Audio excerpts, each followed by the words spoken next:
இங்க பாரு பேச்சம்மாத்தா, நான் முதல்ல இருந்து கேக்குறேன். நான் உங்ககிட்ட என்ன சொன்னேன்? கிட்னாப் பண்ண சொன்னீங்க. எத்தனை மணிக்கு வர சொன்னேன்?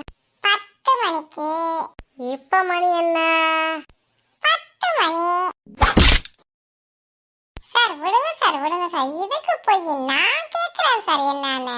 ரோசி இங்க பாரு, பொறுமையா கேளு, பதட்டப்படாம பதில் சொல்லு, ஓகேவா? என்ன பொறுமை? அவட்ட போய் சார் ஒரு நிமிஷம் சார், நீங்க போங்க சார். சார் உங்ககிட்ட என்ன சொன்னாரு? கிட்னாப் பண்ண சொன்னாரு. பிளான் புரிஞ்சுதா? புரிஞ்சுது. எங்க வர சொன்னாரு? பைன் ஃபாரஸ்ட் வர சொன்னாரு. சார் புள்ள தெளிவா பேசுது சார். வந்தீங்களா?